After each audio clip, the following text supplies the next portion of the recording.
In the picturesque town of Lancaster, a change was brewing that none of its residents could have ever anticipated. It began subtly, as a faint wisp of mist over the horizon, but by dawn, an unprecedented, almost otherworldly fog had taken siege. This was no ordinary mist. It was dense, almost palpable, pressing heavily against the windows and doors of every home, every shop.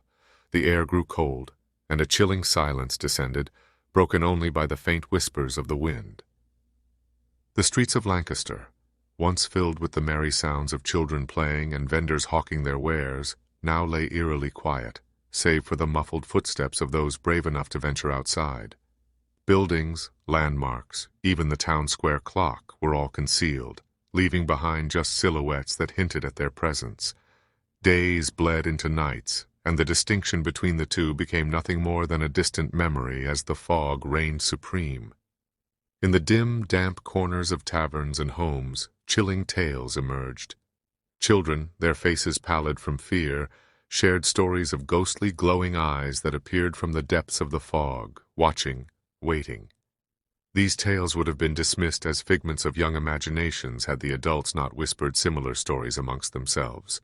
Huddled in groups, they shared accounts of friends and neighbors who, compelled by curiosity or sheer bravado, stepped into the fog and simply vanished. The local police force was in disarray. Officers who had once dealt with mundane matters were now grappling with an increasing number of missing person reports. Families, torn apart by the sudden disappearances, pleaded for answers.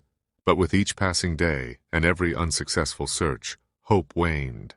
The desperate cries of the townsfolk soon became mere echoes in the foggy abyss.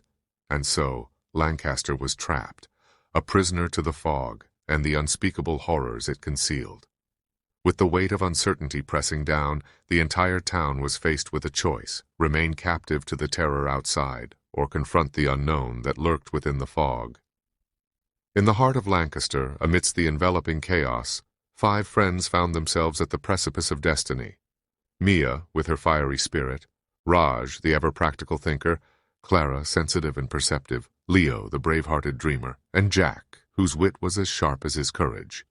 These were souls bound not just by friendship, but by shared experiences. Summer escapades, stolen moments under the town's moonlit nights, secrets whispered under the ancient oak tree, and adventures that became the stuff of local legends.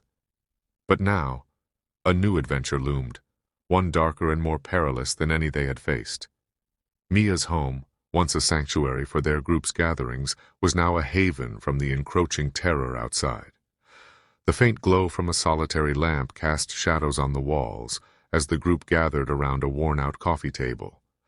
The room, filled with hushed tones and tense glances, seemed to close in as the mist pressed against the windows. Clara, her eyes reflecting the dim light, broke the silence. "It's as if the fog has a heartbeat, a sinister intent," she whispered, her gaze lost in the ever-moving gray swirls outside. Raj, ever the voice of reason and skepticism in the group, leaned back, trying to lighten the mood. "Come on, Clara. It's probably some odd meteorological event. You know, nature's quirks." He attempted a reassuring smile, but the weight of the situation was palpable. Mia shot Raj a look, her worry evident. "Nature's quirks don't make people disappear, Raj." Leo, eyes ablaze with determination, slammed his fist onto the table. "Regardless of what it is, we can't just sit here and do nothing. We owe it to Lancaster, to ourselves." Jack, smirking, replied, "Always the heroic type, aren't you, Leo? But you're right. We have a mystery to solve." And so, amidst the haunting backdrop of the fog-shrouded town, a pact was forged, one of courage, resilience, and an unwavering determination to unveil the sinister secret of the fog. The tale of the brave 5 of Lancaster was only just beginning. The room was thick with tension.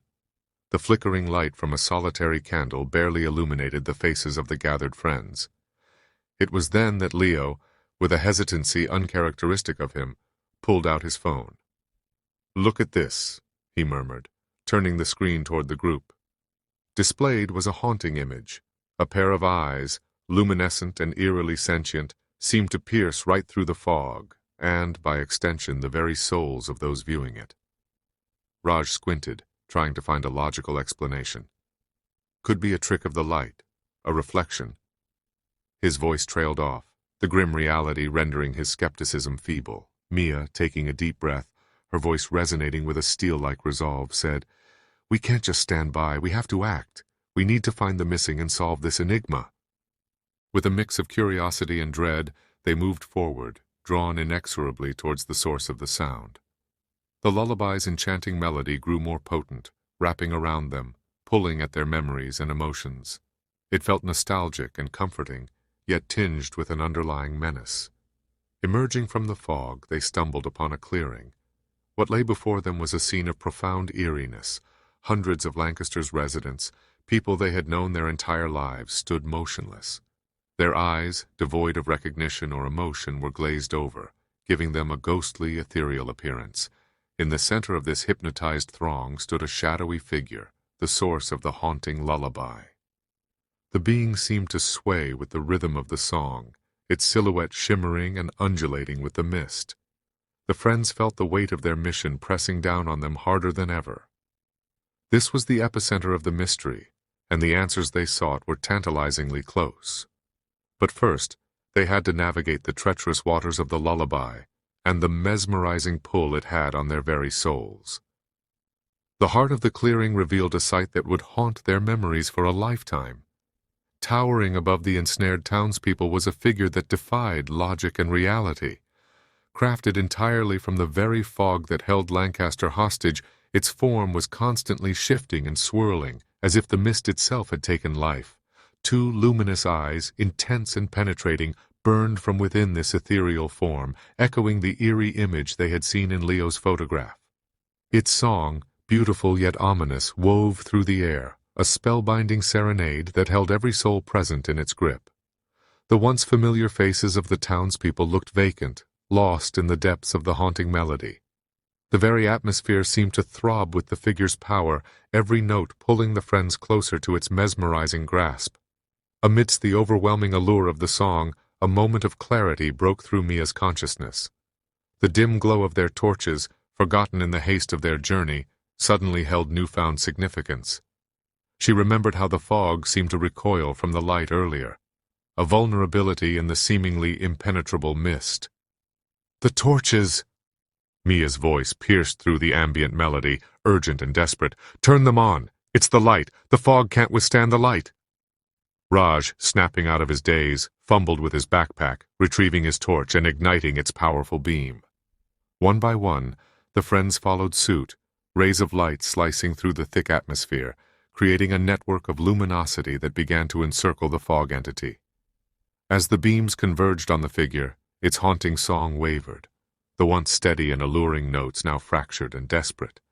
The fog that made up its form began to dissipate, the luminous eyes dimming in intensity. The entranced townspeople slowly blinked, the fog lifting from their minds, their expressions shifting from vacancy to confusion and fear.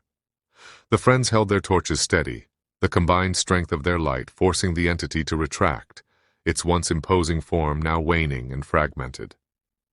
In this battle between light and darkness, hope and despair, the determination of 5 friends shone brightest, illuminating the path for an entire town lost in the shadows. The palpable dread in the clearing began to shift as Mia and her friends, acting on a shared instinct, brought their torches to life. The once dimmed clearing was immediately set ablaze with brilliant beams of white light, each torch acting as a spear of hope against the looming darkness. The fog creature, which had previously towered with such malevolence, recoiled as the beams made contact. Each ray seemed to slice through its ethereal form, and a sound, part scream, part howl, erupted from its core. The serene lullaby, which had ensnared so many, was now replaced by a chilling symphony of agony. "Stay together, stay focused," Raj yelled over the tumultuous noise, his voice a beacon of strength. Taking his cue, the friends instinctively closed ranks. Joining hands, they created an unbreakable circle of determination. Clara, her voice shaky yet determined, whispered, "Together. We end this. Together." Pooling their willpower and the combined might of their torches, they concentrated the beams, converging them into a singular radiant force.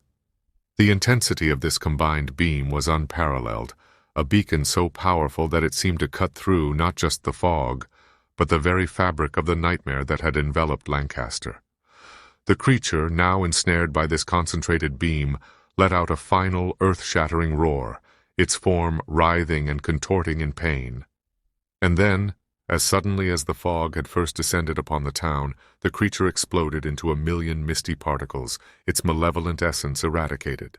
The clearing, once dominated by the creature's chilling presence, was now filled with the sounds of gasping and murmurs as the townspeople began to awaken from their trance. As the first rays of sunlight broke through the dissipating fog, the friends, still gripping each other's hands, took a moment to absorb the magnitude of their achievement. Together, they had faced the abyss and brought their town back from the brink. With the oppressive weight of the fog lifting, sunlight began to filter into the clearing, casting long, dappled shadows upon the ground. As it did, the townspeople, trapped in the creature's enchanting spell for what felt like an eternity, began to stir. Disoriented eyes blinked against the light, and whispers of confusion and relief filled the air. Parents embraced children, neighbors helped one another to their feet, and a tangible sense of gratitude radiated through the crowd. Amidst the tearful reunions and bewildered glances, the gaze of the townsfolk inevitably turned to Mia and her group, the very essence of resilience and hope standing strong in the aftermath. Clara, her eyes wet with tears of relief, was the first to speak. "We did it, together." Leo, looking around at the saved townsfolk, simply nodded, overwhelmed by the enormity of their achievement. As days turned into weeks and weeks into months, the events of that fateful day became the stuff of legends in Lancaster. Mia, Raj, Clara, Leo, and Jack weren't just ordinary residents anymore. They were the beacon of hope that had stood against the very embodiment of darkness. They were celebrated with gratitude, their brave confrontation becoming a story retold at town gatherings, campfires, and bedtime stories. The fog, with its eerie eyes and haunting lullaby, never dared envelop Lancaster again. Yet its memory remained, not as a shadow of fear, but as a testament to the town's resilience. As years passed and new generations came to be, the legend of the five friends served as a powerful lesson that even in the face of insurmountable odds, unity, courage, and the illuminating power of hope could dispel the darkest of nights.